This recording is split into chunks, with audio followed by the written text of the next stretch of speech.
ओम शांति। आज की डेट है 20 सितंबर 2021। प्रातः मुरली। मीठे बच्चे, बाप आए हैं तुम्हें ऐसे श्रेष्ठ कर्म सिखलाने जिससे तुम 21 जन्म की बादशाही का वर्षा ले सको, अटल अखंड राज्य के मालिक बन सको। आज का प्रश्न है, गृहस्थियों और सन्यासियों के किस एक सिद्धांत में बहुत बड़ा अंतर है?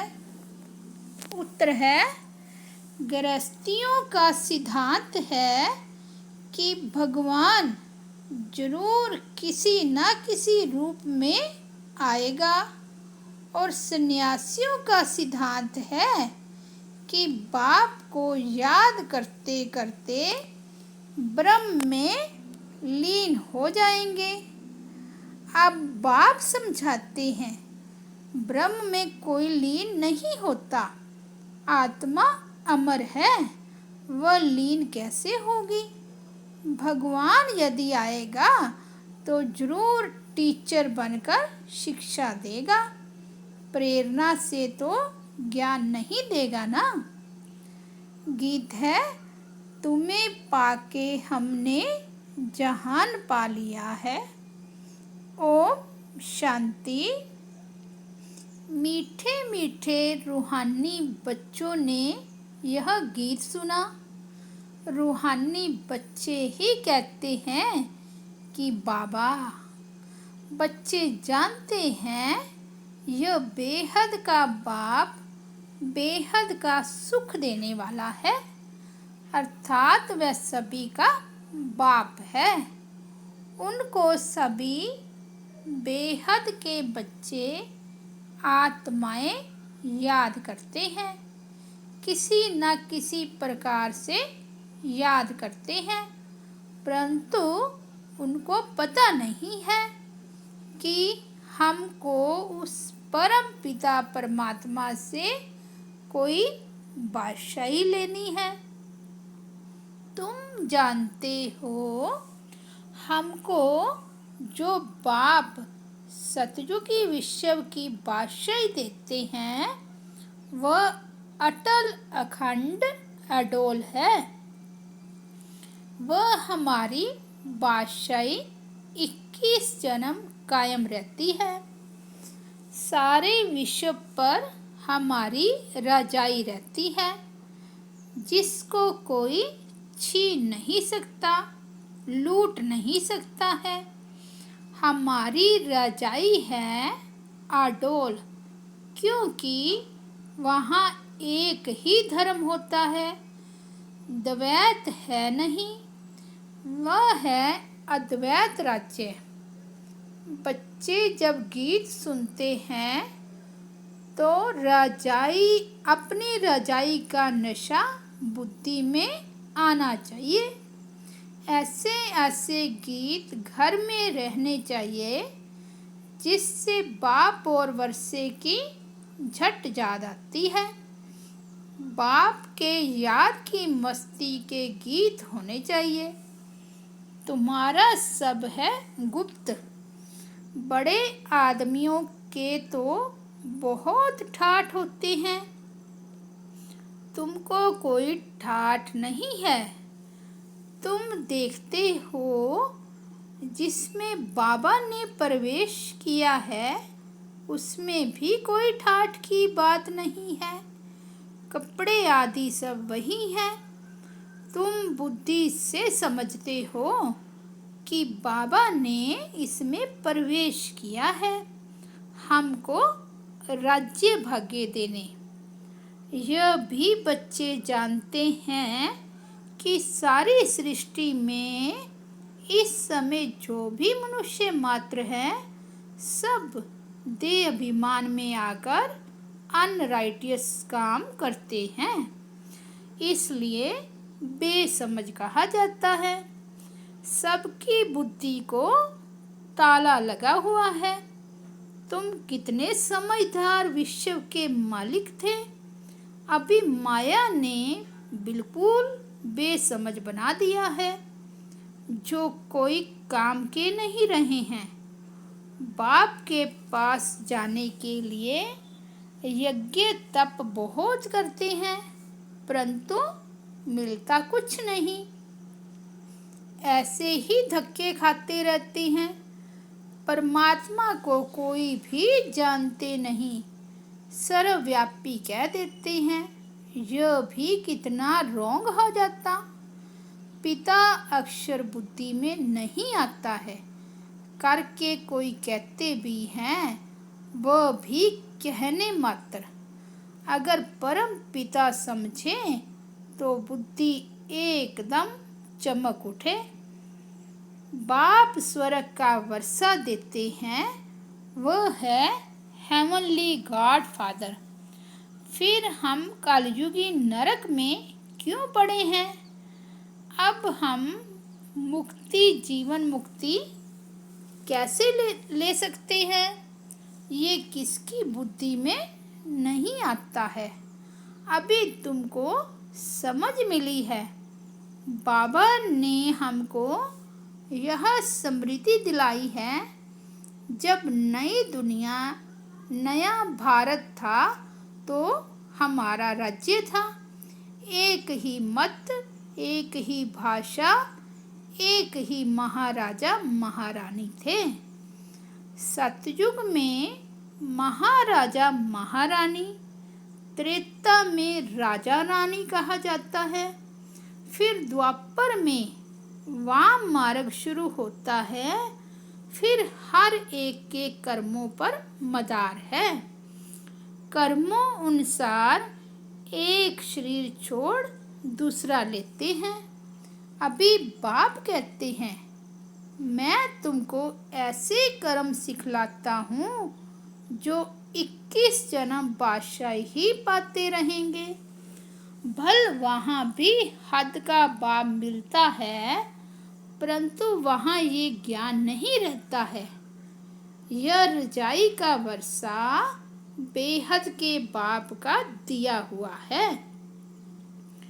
फिर द्वापर से रावण राज्य शुरू होता है तो विकारी बंद हो जाता है। फिर जैसे जैसे करो वैसा फल मिलता है। देवता वाम मार्ग में चले जाते हैं। फिर सतयुग का सब खलास हो जाता है।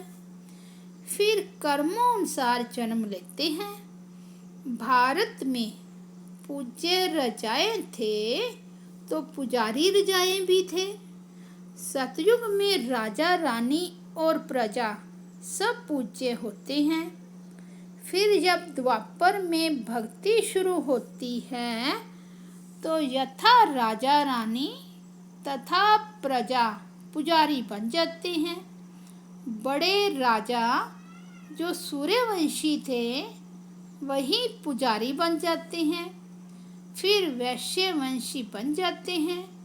अभी तुम वाइसलेस बनते हो। उसकी प्रारब्ध फिर 21 जन्म चलती है। फिर भक्ति मार्ग शुरू होता है। जो जो पूज्य देवी देवता होकर गए हैं, उन्हों के मंदिर बनाकर उनकी पूजा करते हैं। यह सिर्फ भारत में ही होता है। यह 84 जन्मों की कहानी जो बाप सुनाते हैं, ये भी भारतवासियों के लिए है और धर्म वाले आते ही बाद में हैं। फिर तो वृद्धि होते होते ढेर के ढेर हो जाते हैं। वैरायटी भिन्न भिन्न देवी देवताओं की रस्म रिवाज थी, वह भारत के गुरुओं की नहीं है।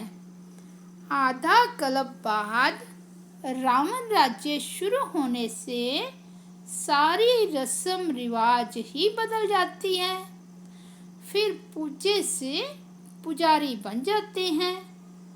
पूजा भी पहले अव्यभिचारी एक शिव की करते हैं उनके मंदिर बनाते हैं। फिर लक्ष्मी नारायण के बनाएंगे। एक ने लक्ष्मी नारायण का मंदिर बनाया तो दूसरा भी बनाएंगे। फिर राम सीता के मंदिर बनाने लग पड़ेंगे। फिर कलयुग में देखो, गणेश, हनुमान, चंडिका देवी आदि आदि के अनेक देवियों के चित्र बनाते रहते हैं। भक्ति मार्ग के लिए सामग्री भी चाहिए ना। जैसे बीज कितना छोटा होता है, झाड़ कितना बड़ा होता है, वैसे भक्ति का विस्तार हो जाता है। ढेर के ढेर शास्त्र बनाए जाते हैं। अब बाप बच्चों को कहते हैं, यह भक्ति मार्ग की सामग्री सब खत्म होनी है। अब मुझ बाप को याद करो। भक्ति का प्रभाव भी बहुत है ना। कितनी खूबसूरत है। नाच, तमाशा, गायन, कीर्तन आदि कितना खर्चा करते हैं। अभी बाप कहते हैं, मुझ बाप और वर्षे को याद करो। आदि सनातन धर्म को याद करो। अनेक प्रकार की भक्ति तुम जन्म जन्मांतर करते आए हो। गृहस्थ व्यवहार वाले ही भक्ति शुरू करते हैं। सन्यासियों को तो भक्ति नहीं करनी है। यज्ञ, तप, दान, पुण्य, तीर्थ आदि यह सब गृहस्थियों का काम है, ना कि सन्यासियों का। वह है ही निवृत्ति मार्ग वाले, उन्हों के लिए कायदा है। घर बार छोड़ जाए जंगल में रहना और ब्रह्म तत्व को याद करना। वह है ही तत्व ज्ञानी, ब्रह्म ज्ञानी। तत्व अथवा ब्रह्म को ही ईश्वर कह देते हैं। जैसे भारतवासी असल में है आदि सनातन देवी देवता धर्म के, परंतु हिंदुस्तान में रहते हैं तो अपना धर्म हिंदू समझ लिया है। वैसे सन्यासी भी आत्माओं के रहने के स्थान तत्व को परमात्मा समझ लेते हैं। ब्रह्म व तत्व को ही याद करते हैं। वास्तव में सन्यासी जब सतो प्रधान हैं तो जंगल में जाकर रहते हैं शांति में। ऐसे नहीं कि उन्हों को ब्रह्म में जाकर लीन होना है। बाप कहते हैं, ये उन्हों का मिथ्या ज्ञान है। लीन कोई हो नहीं सकते। आत्मा तो अविनाशी है ना, वह कैसे लीन हो सकती। भक्ति मार्ग में कितना माथा कूटते रहते हैं। फिर कहते, भगवान कोई ना कोई रूप में कभी आकर मिलेगा। अब कौन राइट। वह कहते ब्रह्म से योग लगाकर ब्रह्म में लीन हो जाएंगे। गृहस्थ वाले कहते कि भगवान किस न किस रूप में आएगा, पतितों को पावन बनाएगा। ऐसे नहीं कि ऊपर से प्रेरणा द्वारा ही सिखलाएंगे। टीचर घर बैठे प्रेरणा करेगा क्या। प्रेरणा अक्षर है ही नहीं। प्रेरणा से कोई काम नहीं होता। भल शंकर की प्रेरणा से विनाश कहा जाता है, परंतु है ये ड्रामा की नूंद। उन्हों को ये मुसल आदि बनाने ही हैं। प्रेरणा की बात ही नहीं है। मनुष्य तो कह देते हैं कि भगवान की प्रेरणा से सब होता है, या कहते हैं कि शंकर की आँख खुलने से प्रलय हो गई। यह सब कहानियाँ हैं, अर्थ कुछ भी नहीं समझते हैं। किसके भी मंदिर में जाएंगे तो कहेंगे अच्युतम केशवम, अर्थात कुछ नहीं समझते। कोई भी अपने बड़ों की महिमा नहीं जानते हैं। धर्म संस्थापक को गुरु कह देते हैं। वास्तव में उनको गुरु कहना रॉन्ग है। क्राइस्ट कोई गुरु थोड़े ही है, वो तो सिर्फ धर्म स्थापन करते हैं। गुरु उनको कहा जाता है जो सद्गति करे। वह तो धर्म स्थापन करने आते हैं, उनके पिछाड़ी उनकी वंशावली आती है। सद्गति तो किसकी करते ही नहीं, तो उनको गुरु कैसे कहेंगे। गुरु तो एक ही है जिसको सर्व का सद्गति दाता कहा जाता है। भगवान बाप ही आकर सर्व की सद्गति करते हैं, मुक्ति जीवन मुक्ति देते हैं। उनकी याद कभी किससे छूट नहीं सकती। मनुष्य हे भगवान हे ईश्वर के एक बाप को ही याद करते हैं, क्योंकि वह है सर्व का सद्गति दाता। बाप समझाते हैं यह सारी रचना है, रचयिता बाप मैं ही हूँ, सबको सुख देने वाला, वर्षा देने वाला एक ही बाप ठहरा। भाई भाई को वर्षा दे नहीं सकते, वर्षा हमेशा बाप से मिलता है। मैं सभी बेहद के बच्चों को बेहद का वर्षा देता हूँ, इसलिए ही मुझे याद करते हैं। हे परमात्मा क्षमा करो, समझते कुछ भी नहीं। बाप कहते हैं मैं कोई इन्हों के पुकारने से नहीं आता हूँ, यह तो ड्रामा में बना हुआ है। ड्रामा में मेरे आने का पार्ट भी नूदा हुआ है। अनेक धर्म विनाश, एक धर्म की स्थापना व कलयुग का विनाश, सतयुग की स्थापना करनी होती है। मैं अपने समय पर आपे ही आता हूँ। यह भक्ति मार्ग का भी ड्रामा में पार्ट है।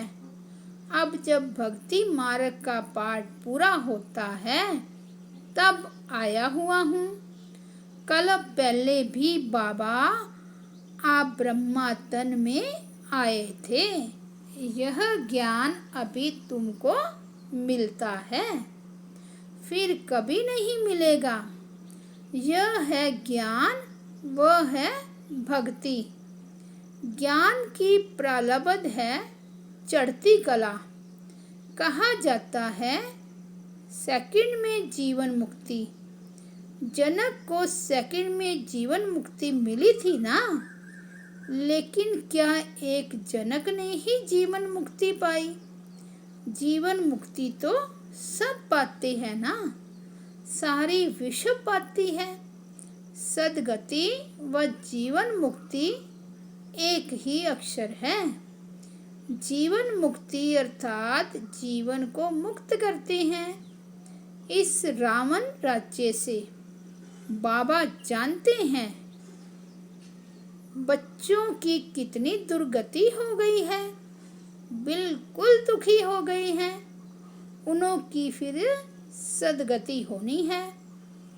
पहले मुक्ति में जाकर फिर जीवन मुक्ति में आएंगे, शांति धाम से फिर सुख धाम में आएंगे। यह चक्कर का राज बाप ने समझाया है।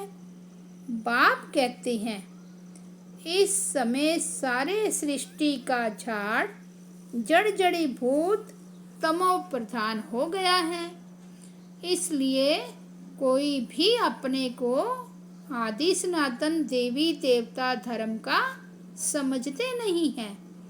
आदि सनातन देवी देवता धर्म के थे क्योंकि देवताएं पवित्र थे। हम अपवित्र पतित अपने को देवता कैसे कहलाएं? इसलिए कहा जाता है इन विकारों को छोड़ते जाओ। यह विकार आदि आधा कल्प से रहे हैं, अब एक जन्म में इनको छोड़ना है। इसमें मेहनत लगती है, मेहनत बगैर थोड़े ही विश्व का मालिक बनेंगे। बाप को याद करेंगे तब ही तुम अपने को राजाई का तिलक देंगे, अर्थात राजाई के अधिकारी बनेंगे। जितना अच्छी रीति याद करेंगे, श्रीमत पर चलेंगे, तो तुम राजाओं का राजा बनेंगे। पढ़ाने वाला टीचर तो आया है पढ़ाने। यह पाठशाला है ही मनुष्य से देवता बनने की, नर से नारायण बनाने की कथा सुनाते हैं। यह कथा कितनी नामी ग्रामी है। इनको अमर कथा, सत्यनारायण की कथा, तिजरी की कथा भी कहते हैं। देखो गीत कितना अच्छा है। बाबा हमको विश्व का मालिक बनाते हैं, जो मालिकपना कोई लूट ना सके। कोई अर्थक्वेक आदि नहीं होगी, वहाँ विघ्न की कोई बात ही नहीं। ऐसा अटल अखंड पवित्रता सुख शांति का राज्य तुम अभी पा रहे हो। कल्प पहले मुआफिक हर 5000 वर्ष बाद भारत स्वर्ग बनता है। तुम जानते हो हम सो देवता थे, फिर 84 जन्म लेते लेते आकर यह बने हैं, फिर हम सो देवता बनेंगे। इसको कहा जाता है सवदर्शन चक्रधारी। अच्छा, मीठे मीठे सिके लदे बच्चों प्रति माता पिता बाप दादा का याद प्यार और गुड मॉर्निंग। रूहानी बाप की रूहानी बच्चों को नमस्ते। हम रूहानी बच्चों की रूहानी बाप दादा को याद प्यार, गुड मॉर्निंग और नमस्ते। धारणा के लिए मुख्य सार है। फर्स्ट पॉइंट, अपने आप को राजाई का तिलक देने के लिए याद की मेहनत करनी है, सब विकारों को छोड़ देना है। सेकंड पॉइंट है, ब्रह्मा बाप समान साधारण और गुप्त रहना है, बाहर का ठाठ आदि नहीं करना है।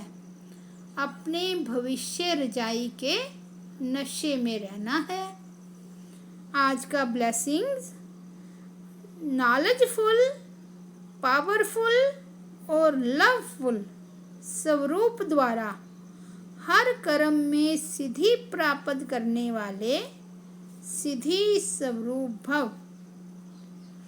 नॉलेजफुल, पावरफुल और लवफुल स्वरूप द्वारा हर कर्म में सिद्धि प्राप्त करने वाले सिद्धि स्वरूप भव। जब वाणी द्वारा सर्विस करते हो तो मनसा पावरफुल हो। मनसा द्वारा दूसरों की मनसा को चेंज करो, अर्थात मनसा द्वारा मनसा को कंट्रोल करो। और वाणी द्वारा लाइट माइट देकर नॉलेजफुल बनाओ। और कर्मणा अर्थात संपर्क व अपनी रमणीक एक्टिविटी से उन्हें असली फैमिली का अनुभव कराओ। ऐसे जब तीनों स्वरूप में रहकर हर कर्म करेंगे तो सिद्धि स्वरूप स्वतः बन जाएंगे।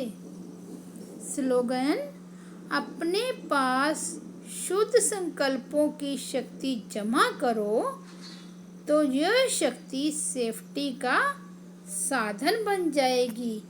ओम शांति।